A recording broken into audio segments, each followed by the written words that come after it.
Hello subscribers, here is another review, and this time it's the highly anticipated Jurassic World Battle Damage Spinosaurus. Now, like you guys saw in my toy hunt video, I found this at Walmart, and sometimes these are being stocked in the toy sections, and sometimes they're being stocked in the holiday section. I found mine in the holiday section, and it was $30, which is $5 more expensive than the Legacy figure. Now, of course, this figure is a good opportunity for the people who missed out on the Legacy Spinosaurus. Of course, Target didn't want to stock that. So here's the packaging. See the front? It's just a slab, no awesome packaging like the Legacy figures. And on the back, you see you got the artwork, the action features, and the other battle damage figures. See the Pteranodon and the Plesiosaurus battle damage are still not available in the US. But at least we have the Spinosaurus.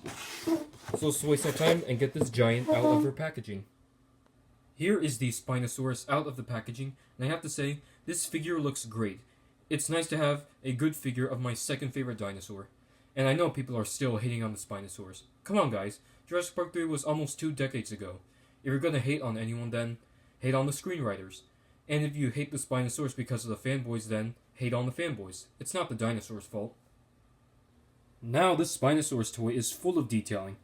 First let's start with the head sculpt. As you can see, a very movie-accurate head sculpt. Looks just like the Spinosaurus from Jurassic Park 3. And then going down, you got scales sculpted all over the body. Large scales, small scales. You also got the vertebra in the sail, crocodiling like osteoderms, and muscles in the arms and legs. See the going down the tail right here.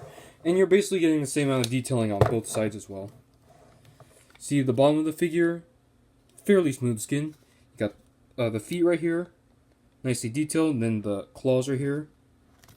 So yeah, that's about it for the detailing. Now let's move on to the articulation. You got 1, 2, 3, 4, 5, 6, 7, 8, 9, and 10. 10 points of articulation. Now the paint job of this figure really isn't that good. It looks a lot like the 2018 Suchomimus, but it just seems a bit more dull. And of course, there's no striping, and there's no gold continuing down the tail. This paint job wouldn't have been so bad if they were to add, some light gray on the belly, and add gold striping right here, and continue all the way down the tail. But in terms of paint jobs, Mattel is kind of getting lazy. Now, this is a very aesthetically pleasing figure to me. The only thing that takes away from the good looks is the dull color scheme and the relatively small tail in comparison to the rest of its body. But other than that, this is a very nice looking figure. Now let's take a look at the action features.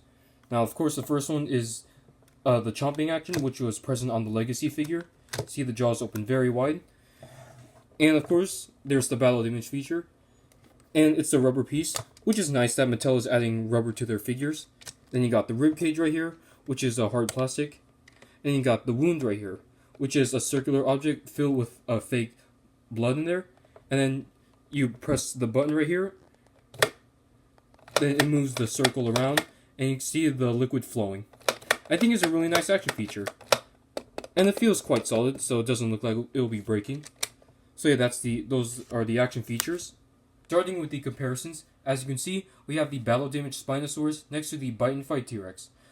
Now, when I put these two side by side, the Spinosaurus was slightly larger, but other than that, they were basically the same size. Here is the Spinosaurus next to the other Dino rival Spinosaurus. And as you can see, all of their paint jobs are pretty lazy. Here's the Mattel Spinosaurus next to the two Hasbro Spinosaurus, one from Jurassic Park 3 and one from Jurassic World. And you can see how giant the Mattel Spinosaurus is compared to these two. Last, here's the Spinosaurus next to the Collectae Minizafactinus. Well, there you have it, guys. This is my review on the Mattel Jurassic World Battle Damage Spinosaurus. And yes, I highly recommend guys picking up this figure, not only because it's a great sculpt with a solid plastic, but it's also a great alternative for the people who missed out on the Legacy Spinosaurus. Of course, we all know about, the giant issue with the Legacy Spinosaurus last year. So it's great that Walmart is stocking plenty of these. And it's kind of been an issue for people, including me, to find this figure. But it's been I think 2 weeks since they've been out on Walmart shelves, so they should be easy to find by now. So if I had to give this figure a rating, I'd probably give it an 8.5 out of 10. I just wish that it had a better color scheme and that the tail was larger. But other than that, it's an amazing figure. So if you guys like this review, leave a comment, like, subscribe, and I'll see you in the next video.